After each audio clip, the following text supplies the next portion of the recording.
Hi there, and welcome to episode 2 of the Gym Owner's Guide to the Galaxy. I'm John Ruggie. And I'm Matt Sharp. Today we'll be talking to John Manser, owner of CrossFit Dynamo and the creator of the CrossFit Affiliate Owners Facebook group. John started this group a few years ago, and it has since grown to over 7,000 members. We'll hear from John about why he started the group and how it continues to help both old and new owners alike. All right, so very excited to have John on the show, and big fan of the Affiliate Owner Forum and all the service that it provides for owners in the CrossFit space, and just generally gym owners that can go there and find some pretty cool stuff. So very happy to have John on the show. John, could you tell us a little bit about yourself and how you went from John to John who owns Dynamo and started the Affiliate Owner? Right. Okay. Well, first and foremost, I've got an 11-year-old boy, so that's my major number one priority. But I'm also the owner of CrossFit Dynamo out of Cumming, Georgia, which is a little bit north of Atlanta. I'm also an avid CrossFitter myself. Ranked in the top 150 in the world in the last Open, which was pretty nice and a little bit surprising for me. Let's see, and so I'm the owner and head coach here of I guess a membership that kind of wavers back and forth between about 120 and 150. We've got a staff of about 4 coaches here plus CrossFit kids, and we're about 6,100 square feet, which 5,500 of that's used space for making people sweat. So can you tell us a little bit about how you found CrossFit and how that led to you going through a certification and opening up your own place? Yeah, I also got a little bit of a charitable vein, and both my parents and my stepfather had fought and won against cancer, so I try to raise awareness for that and raise funds for that. And a charity cycling team of mine, I've been growing it. We've raised about $200,000 over maybe the last 4 or 5 years. And one of my friends at CrossFit Johns Creek was just opening, and I asked him if I could, can I have a table at your grand opening? Because these are minded people. Maybe they want to ride a bike for charity. And they said, well, yeah, you can come, but unless you really are a CrossFitter or know how to speak CrossFit, you're probably not going to get a lot of traction with them. So I said, well, okay, let me go try a class. At the time, I'm a long-distance cyclist doing training rides of 90 to 100 miles a weekend. So I felt pretty good about how I was going to do with them. Although I hadn't really touched a bar or anything like that in many, many years. And so I went on a Saturday. They taught me how to deadlift and then put me into a 20-minute AMRAP, which definitely just handed my butt to me and let me know that I really wasn't as fit as I thought it was. And from that moment right there, February 18th, I've been hooked. So. And that was how many years ago? I'm sorry? That was how many years ago? Let's see. 4.5, I guess. Something like that. 4.5 years. 4.5. Going on 5, yeah. Okay. And obviously you're a box owner now. So how soon after you got into CrossFit did you decide to open your own box? Yeah, I probably got the inkling about 6 months in that this stuff is special and it could change lives. So I played around with it. I guess I got my level 1 within 11 or 12 months of my first meeting with CrossFit, and about 6 months after that I had to open my box. So how long after you opened your box did you see that initial success? Did you start thinking that, all right, this is a good idea? And can you kind of walk us through like those first few months? Yeah, well, actually, I was pretty lucky. Most of my marketing's just been word of mouth. And somehow, I was the first one here in Cumming, Forsyth County area. And we had I don't know if you want to call it a soft opening, but basically I gave classes away for 2 weeks for people to try us out. And when I started charging on July 1st, I was kind of in the black. I had a pretty good lease at the time for that first year. And we operated in the black almost from the beginning. And I thought it was a pretty good idea. I came from an IT consulting background, and I won't say I had deep pockets, but I had okay pockets. So I invested pretty heavily in this, kind of in that whole kind of, if you build it, they will come vein. So we were pretty well decked out and ready to scale as soon as clients showed up. And 2 to 3 months in, I would say we had pretty good growth, but not, I'm probably overly optimistic. So we were probably at 50 people by 3 to 5 months in. I'd have to go check my records, but that's pretty healthy. Good. I've always figured the capacity for this place is going to be 250 to 300. So still working toward that number. And you went all in when you started, right? You didn't have a side gig or another job. You stopped what you were doing, went to box ownership, and full tilt. I kind of burned my shifts. I was an IT consultant, was able to transition out of what I was doing. I was traveling up to the Kitchener-Waterloo area for working a contract for BlackBerry. And this kind of just took over, honestly. So I devoted up and focused everything on what we were doing here to try and be the best box I could possibly be. So one of the things that I've always been curious about ever since I found the Owners Forum, at what point did you say, all right, I need to start something, or there needs to be a resource for us to go to, and what was the genesis for the Owners Forum? Yeah, I actually birthed that forum before I opened my doors. I had done a ton of analysis, spreadsheeted the crap out of the equipment I was going to buy, down to the kind and types and pounds of buffer plates I was going to have. But I knew that I didn't know everything, and I don't like to make mistakes that I don't necessarily have to make. So I just decided Facebook would be a good way for me to, one, learn from other people's mistakes. And this is, I don't know, maybe this is too touchy, soft, feely, whatever. But I didn't get into this to make a lot of money, but I did get into it to build the types of communities that I saw being created at the boxes I was at. So I saw that forum on Facebook as an extension of the community that I was building here. Not just within the four walls, but there was a community of owners who had the same kind of passion and drive and saw the same, what I hoped was found the same purity for everything good that CrossFit stands for. And I want to kind of build an online family, if that makes sense. Very cool. Had you had experience with Facebook groups in the past? Had you participated in other groups, or was this something that was really your first exposure to that way of using Facebook? I'm trying to think. I liked Facebook. I was on it some, not a lot. I had decided that it was going to be my main form of marketing. And I must have been part of a group or two. You know what? The gig I was doing at BlackBerry, I was going at Joanne and Lance Middleholt's CrossFit Kitchener, and they had a group. So I think I was a part of that and got to see some of the fun they were having. So I think that's probably what kicked me off, is that they had their own type discussion group, and I knew I wanted to do that too. And then I just kind of made one for what turned out to be an international forum as well.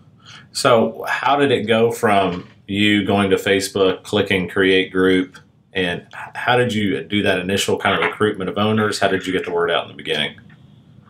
Well, CrossFitters are not bashful about, all their exploits on Facebook, even back then. And I found, I was really lucky, that I brought the idea up because I didn't know that many people, but I was following some of the the I don't know, the bigger names in CrossFit. And but I found a couple people that seem to have like a ton of CrossFit friends. So I asked Lori to kind of help be my kind of like a co-admin with me, a co-owner of the site. Lori Summers out of Centennial CrossFit outside of Denver, because it seemed like she knew everybody. So she invited a lot of people, and the word just kind of spread because it seemed to be a high value thing that people were looking for. We also, and I don't know, this is part of my personality, but don't like a lot of spam or advertising or things of that nature. So especially early on, we ensured that the group was really high integrity as far as not having advertising. I had, created kind of a set of rules for a code of conduct of, how to be in the group, how to get along with everybody else. Yeah. And that there wouldn't be any advertising unless, a specific challenge needed a product or service that somebody might have availability to. Yeah, so one of the things you touched on that I think a lot of even gym owners kind of overlook is the power of having an influencer on your side and really leveraging that relationship with them to help grow your community. Because looking back on it, how important was it to have her helping you out? I don't think this thing would have gotten off the ground with the number of CrossFitters that I knew, because the only ones I knew were the ones at the boxes I went to, basically. And I was still reasonably new in it. I understood all the value of CrossFit. I knew how to teach the movements. I knew, I'd always been an athlete my whole entire life, but I wasn't really networked in the especially the national community, like some people who've been in it for a lot longer than I had. So without Lori, I don't think this thing gets off the ground, honestly. Yeah, and it's cool because that really is kind of it's an example, and you see that even with growing your gym, if you can get a couple of influencers in your community, even your town, behind your concept or your gym, it really goes a long way to bring others from that community in there. So it's cool I don't like to play favorites, but I do nurture those people that know how to get the word out. You know what I mean? Yeah. So as you're growing the group, I'm curious, did you have a problem with people joining the group who shouldn't be there, people abusing the group or kind of using it for the wrong purposes? Because I noticed you have it set up as a closed group now, and not everyone maybe knows this, but that means you can't join the group unless you apply to join and you basically approve that request, right? So has it always been that way, or did you start it off public and move it to close later on? Just talk through that a little bit. If it was open, it wasn't open for very long, because I remember many times where, for a while there, it was a second job in handling the request queue on a nightly basis. And at the time, it was all Facebook driven. I would kind of just see who wanted to be in the group, click on their timelines, figure out if they were really a CrossFitter or not, and then let them in based on some pictures or whatever they had to say. And that went pretty well. But again, it got to be pretty time consuming. And early on, there was some abuses and all that kind of stuff. So the pin post would grow a little bit to cover certain new caveats I hadn't thought of before, of how to conduct yourself in there. We've always tried to have a kind of a egalitarian feel to it, right? Not everyone has all the answers, and everyone has at least probably one answer that somebody else needs in that group. So there's value to everyone, and everyone gets a say. So anytime that anybody was abusive or what have you, depending on what it was, I mean, I did not, and really depends on how much sleep I had gotten. But I would call members out of it that I didn't think were going to fit in with us very well. Sure. But what it does, good and bad, right? I've become a hammer, and I'm sure people hate me even to today on there that are still on there. But it does send a message because I was trying to create an extended family. Sure. And the quality of the forum is only better because you've set a standard for the people who can participate.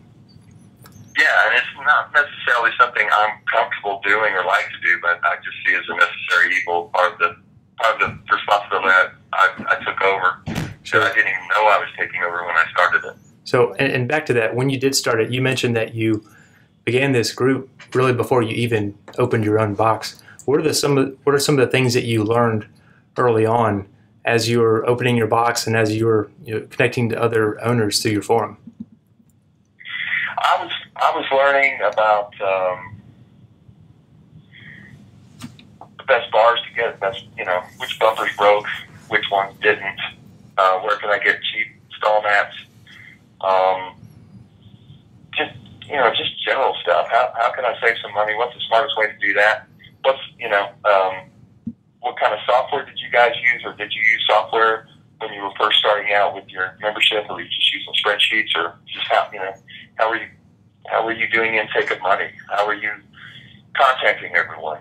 And so you get just tons of valuable feedback from people who've been there and done that.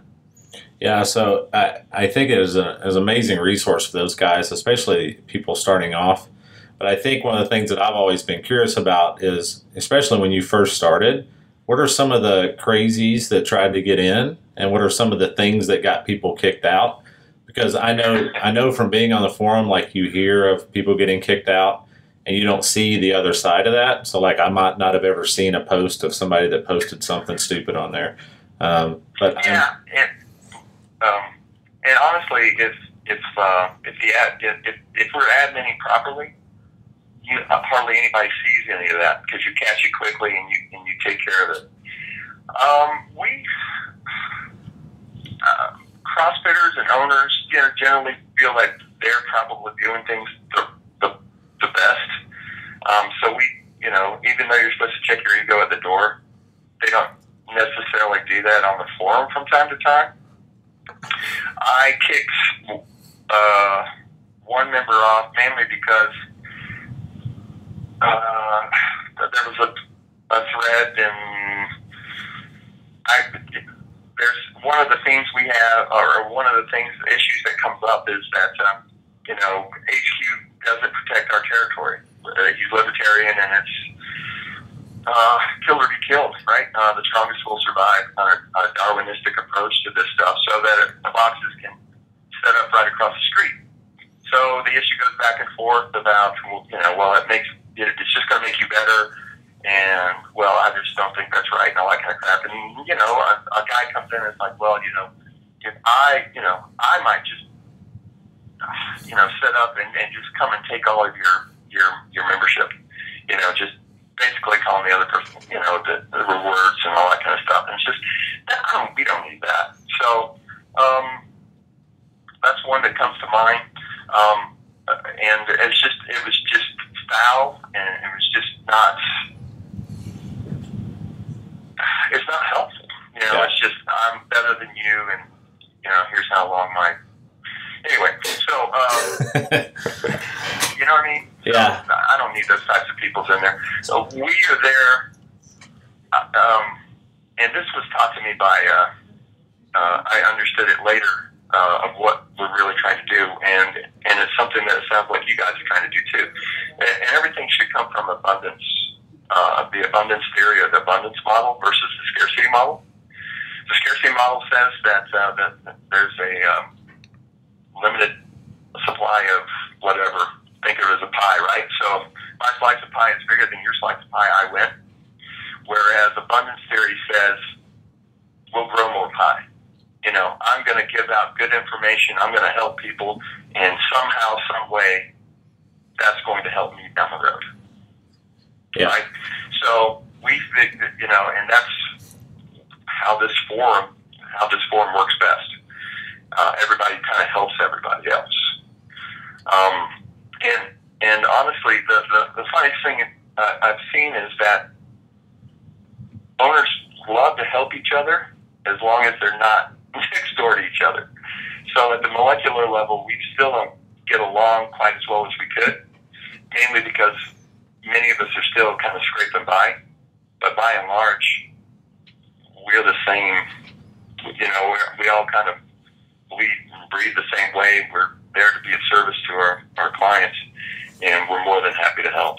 So it's been a very interesting little experiment that's been going on here on Facebook. Yeah, that was going to lead into my next question, because if you have owners on there that are actually competing with each other or think that they're competing with each other, I've seen a few threads where it's pretty funny.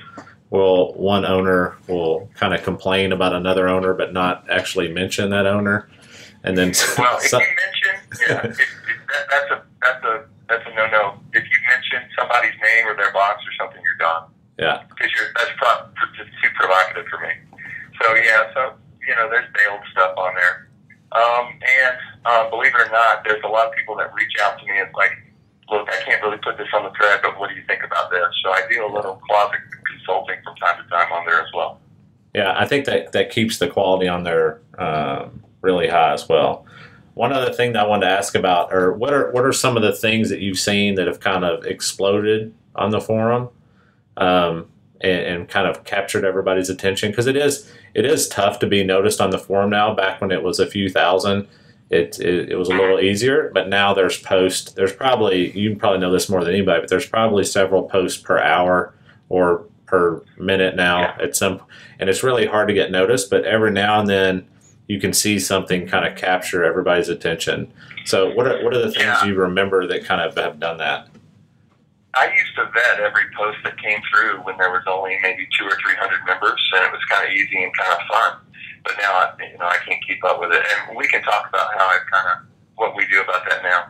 But there's some really kind of cool things that have happened that have really caught fire here. Daniel Bjorkman out of I can't remember her CrossFit box, somewhere in the Northeast, though I want to say, came up with this idea of a wad wine. So it would introduce women who were a little bit intimidated by the whole CrossFit experience.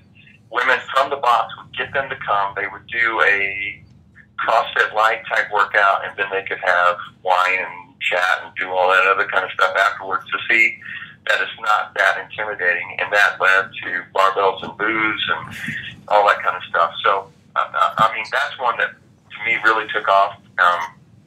And it's like every week it seems you would see another picture of another group of 40 women smiling, after their workout, being introduced to CrossFit when they would have never stepped through the doors if that idea had not been kind of propagated to the group. Yeah. The heated debates are always going to be over supplements, and therefore I almost always kill those right now, just because they're not worth it. What else? What else comes to mind? There's at least one qualified Zen Planner Mind Body question a week. Yeah. I mean, there's a lot of the same stuff. We try to push the search function on people as much as possible. Facebook loses some of the history of that stuff. You can actually search on your phone now. So we're trying to educate people to kind of look through the archives, but that doesn't stop people from just throwing stuff out there. And honestly, it's created some problems with the old guard versus new guard. We were, let's see, last year ago, June, we were probably at 2,000 members total. And within a year, we've added over 5,000 more. Wow. So there was a meteoric rise there. And I think it has something to do with Facebook. I think at about the 1,500 member level, I think it starts generating more. Started showing up on the right-hand column of this might be an interesting group for you to be a part of. Because requests went from 5 a night for me to 50. Yeah, we've kind of seen that success on Facebook builds upon success. So if you start generating some content, even if it's in a forum or a group, and Facebook recognizes that people respond to that content, that it's quality material, it starts showing it to more people, which then gets you more engagement and more people commenting, sharing, etc. which furthers more engagement. So it's like this cycle that builds upon itself. So that's really cool to see that that really worked out for you all. We added another admin, and then we added, basically I ended up adding an admin for every day of the week to handle the request queue for that day. So now I guess there's we got seven active request queue admins, and then Lori and I still kind of set tone and just kind of watch the threads and make sure everybody's playing nicely together. Yeah, that's awesome. One of the things I wanted to ask about, and I've actually never had this happen at our gym, but I see that it caused a lot of chatter on the forum, was the text about sending credit card information to somebody who is deaf. Or can you walk through that? Like, I've never had it, but I see it pop up there, and then I see kind of the fury of the crowd if somebody has not have dealt with that before or searched the forum. Yeah, I was just, well, you know what? I got another text just the other day from another name. You know, it's just a scam that they're trying to get cash out of the owners, and it's been rehashed so much.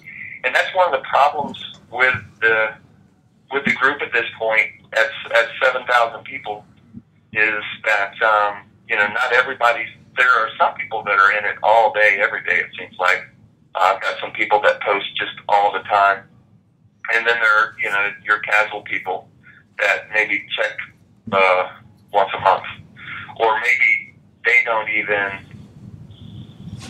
care about other threads. What they have a question, okay, they're going to go on just to get their question answered, and they don't look for a search, or, you know, it's just a very myopic way of using the site. And what happens is, when you see the same question asked day after day after day, the people that are on it a lot kind of get a little bit crazy. So that's a nice way, right? So I think I had to put in the pin post, you know, how we deal with that. If you see that, ask them to do this, blah, blah, you know, and you can copy and paste here. And that's been cut down some. It cuts down some, but unfortunately, as much as you want, people are not going to read your pin post either. So, Matt, I'm actually curious to hear your perspective, because you joined the forum at a certain point in your, you know, CrossFit box owner career, and I'd like to hear, you know, what kind of things you learned, what your experience was like, what kind of things you've contributed, and can you just walk us through that? Yeah, I can't remember if somebody, I'm pretty sure that another owner told me about the forum, and I think they sent me a link to it.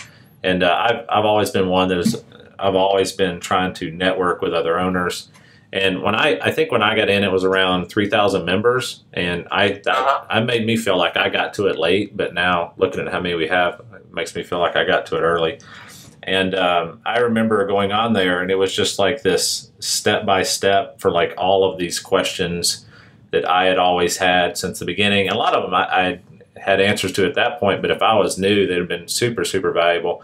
And one of the things that I found, so what's really cool about the forum, and it's also which causes a lot of difficulty, is you'll have guys that have not opened in there with guys that have been open for 5 years. And those questions are very different. So some of the trouble you have when you have 7,000 members is, where are the questions that are relevant to me versus, you know, this other guy who just opened, who wants to know which stall mat, you know, like you said, to find. And, you know, when I was opening, stall mats were a big deal. But now, you know, 3 or 4 or 5 years in, it's not as big a deal. But I can still go on there now and find just some very specific things that I'm dealing with, or that a consulting client or somebody's dealing with. It's funny that you mentioned the wine and wad. I remember the first time I saw that, and it's been posted on there numerous times, I think now. I remember the first time I saw it, I tagged, there's some consulting clients I have, and one of them in particular, I tagged it, and I was like, this is perfect for you guys. And she ended up doing it, like, I think maybe 2 or 3 weeks later. And she's a smaller gym, but they had like 20, I think the membership at the time when she started this, their membership was around 50 or 60. I think they had over 20 show up for this, for the wine and wad, and about 80% of those were non-members. And I think she ended up signing 4 or 5 up front. So like things like that are really valuable. And I think sometimes like even the people on the thread underestimate something like that. Like that particular idea will help generate a lot of revenue for a business. And a ton. I mean, tons. It could, just one member per year could be over $1,000 or $2,000, right? yeah, And, I mean, it's that huge. was free, just because somebody else came up with a great idea and was willing to share it with us. Yeah, there's stuff like that. I actually ran, after you guys asked me to be on this podcast, I kind of ran a poll and asked the group, what are the most important things that they're getting out of the forum at this point. And one is, what's all the do-it-yourself stuff that you can do to make your box better? Whether that's how you're stacking or moving or just presenting your bumper plates to, wall ball shelving, or the latest cool thing I saw is that somebody is just draping, basically, I guess it's not a shoe tree, but it's a you just drape something over a door, and you would put shoes in it normally. Now people can put keys and cell phones in it, because a lot of our guys come in pretty light, because CrossFit stuff doesn't have pockets, so everything's in their hands, and they just dump it in a see-through pocket, and they go about their things, and so you don't have to build, expensive wooden cubbies or anything for it. Those are awesome type ideas that you should come up with on your own, but you just don't for whatever reason. So I guess that's what I'm personally getting out of it at this point is, one,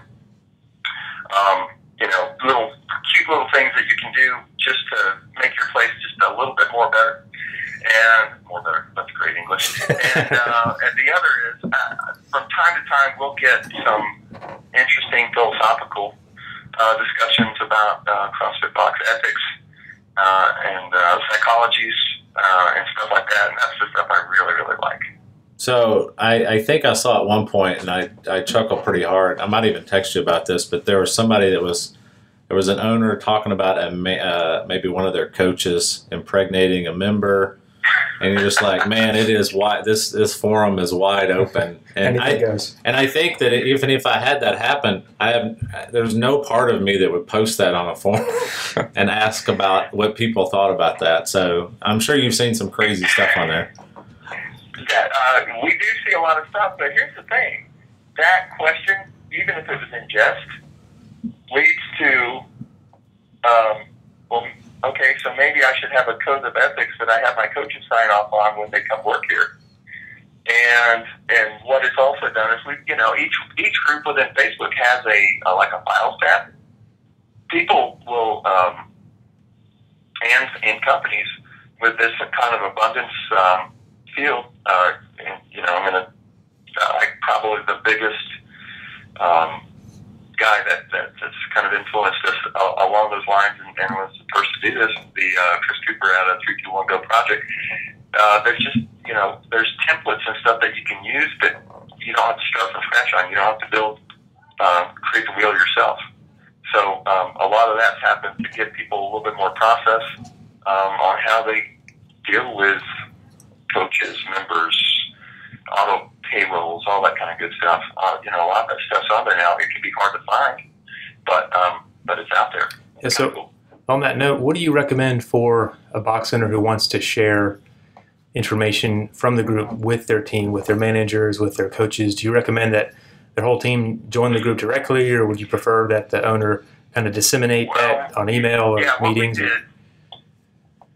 So what we did is once this thing started going crazy, once you get to that point within Facebook and you start getting all these requests, there's a bunch of Autobots and stuff out there that, they create these profiles and get into your group and then start advertising stuff like Ray-Bans or what have you.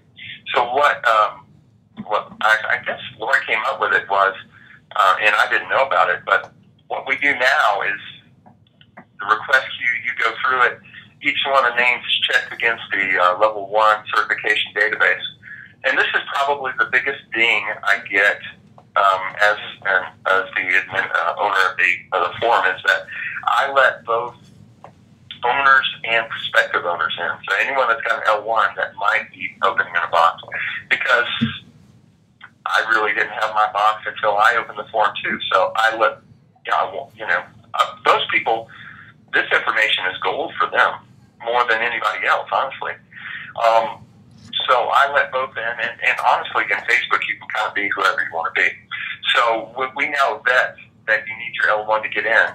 However, I do get emails. It's like, my business partner doesn't have an L1, but this would be really good for them. If I add them to the request queue, will you please let them in? And I said, and that's usually a timing thing, and I do favors for people. If they ask and they tell me what the certain situation is, we're happy to do that.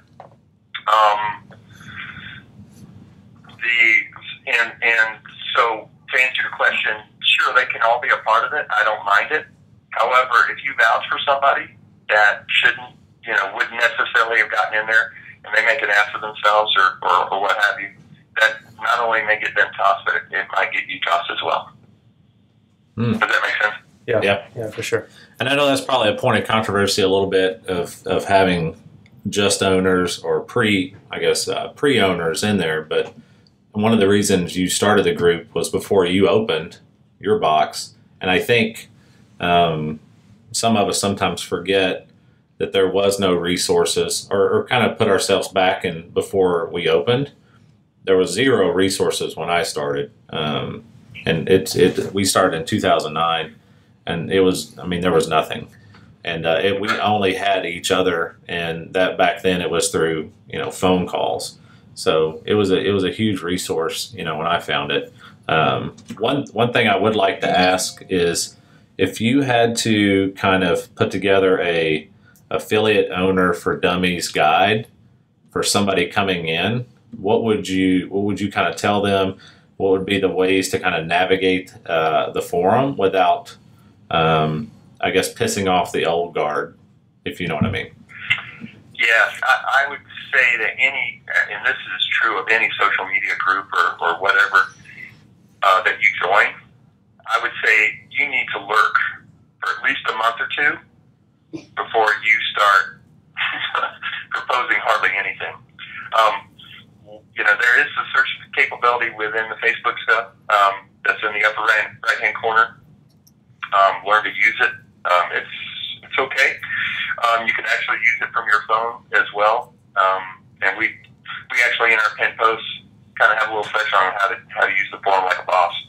So I would do that. But think of it as like a pool, a swimming pool, right?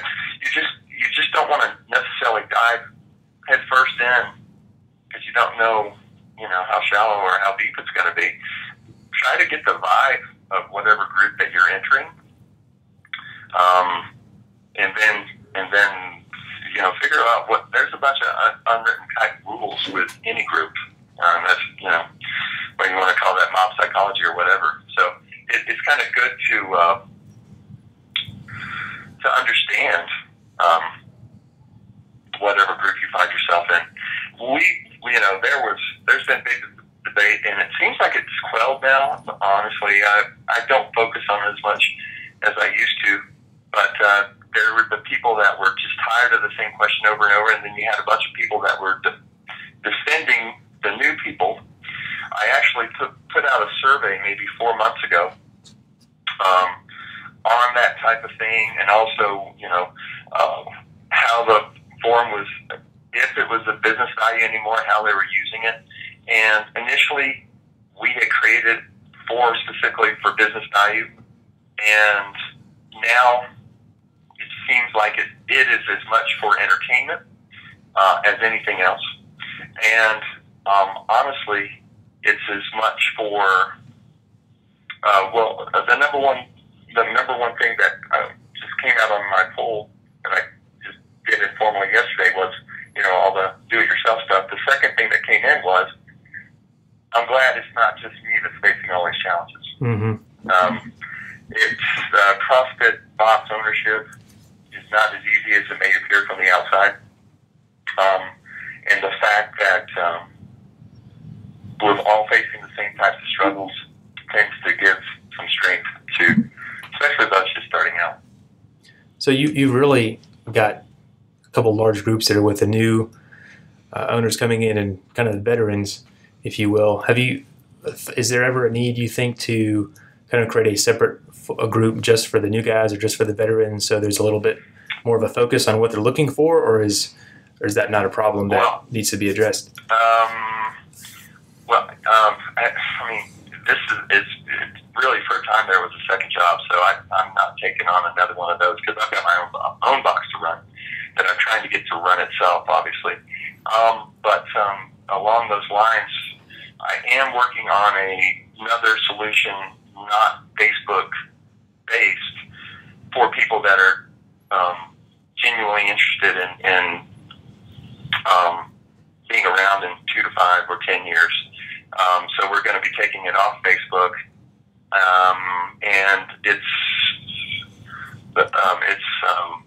it's called affiliation.org, and you can picture it kind of on the web. It's like a box owner user conference, like you would go to a big hotel or something of that nature, where there will be a place for users to get together and talk, have panel discussions, be able to find really the best answers for where they are, whether it's demographically in metro versus rural versus urban. And I'll also have kind of a vendor set up, kind of like you find in the ballrooms, where if a user wants to scroll through and see what the special deals are or what's going on with whoever the suppliers might be, they can go and make contact with the supplier directly, but won't be bothered by the supplier if they're not interested. So we're kind of, and this will be a more scaled back thing. I doubt it will ever get to 7,000 people, but it will be the people that want to, it kind of like the old school forum was when it was all about business instead of just being for entertainment. There won't be the funny names. There won't be as much knee-jerk reaction. We'll be curating smaller groups, and what you were touching upon before, where some people are not going to ask a question, one, because they feel they'll be ridiculed, or two, it might show their hand to the other local boxes that are on the ownership. In this new kind of setup, I'll understand geographies, and I'm not going to be placing boxes that are right next to each other together necessarily to solve problems, but they'll be geographically disparate, and I'll also be curating groups where you've got some, let's just call them freshmen, sophomore, junior, and senior level type box owners that help mentor each other. So that's kind of the thing. I'm not going to create another forum on Facebook for old guard versus new guard, because again, you can be whoever you want to be. You can say you've been a box owner for 5 years. I don't have the time to vet that out and prove that you're wrong. So we're not going to. I can't go that way. That far with. What did you say the URL for that website was? It's not up yet. Actually, we've got a nice little beta of it, but still going through the legal stuff of it. But the domain is going to be Affiliation, but basically it's the Affiliate Nation. Affiliation, AFFILINATION.org. Okay. And there's actually, I've got a little Facebook group that's one way where there's not a lot of discussion. I just kind of keep people up to speed on it. I can send it to you. Okay, but, that was my next question. Some big news here. Yeah, if someone wanted to... I'm sorry? Sorry, John. I was going to ask if someone wanted to stay up to date on what's happening there and get involved, what would you suggest that they do? Yeah, you can search on Facebook for affiliation.org, and it will bring you right to that. Basically, it's a fan page type thing. I think it's a group, but it's one way. I post all the threads. I've also got some sponsors already working with me on there, so you get some special deals if you're just following, what's going on. Okay, we'll make sure that we put the link to that as well as the Facebook group on the blog post that goes along with the podcast. So thank you. I appreciate it. Thank you. Well, John, it's been great having you. We ran a little over, but I kind of figured we would because there's lots for us to talk about. We really appreciate your time today. We really appreciate what you've done with the forum and all the time you spent on that. And it's really helped a lot of gym owners kind of there's just some great ideas there, but just kind of take their businesses to the next level and really get connected with other people. So we appreciate that, and it was an honor having you. Well, thanks. I appreciate you guys having me on today. It's and just to everybody, it's a pleasure being a part of that group. There's such a good vibe there, and just the admins that we actually have there working there. I can't say enough about how they do the day-to-day activities and keep everything going. So I'm just thankful to everybody and the whole CrossFit Box Hunter community. That's a bunch of special people out there. Cool. Thanks so much, John. We really appreciate it, and thanks for being with us. Cheers. Take care. Take care. The Gym Owner's Guide to the Galaxy was produced by Matt Sharp, Jeremy Russell, and me, John Ruggi. You should absolutely listen to every episode. You can find us on iTunes or simply search for us on SoundCloud. The Gym Owner's Guide to the Galaxy is a production of Sweat Angels, the #1 referral program for gym owners. Sweat Angels helps drive new members at your gym by combining Facebook check-ins with giving back. If you haven't heard of us, just go to Causley.com/Sweat Angels or search for us on Facebook. Thanks for listening. We'll see you next time on the Gym Owner's Guide to the Galaxy.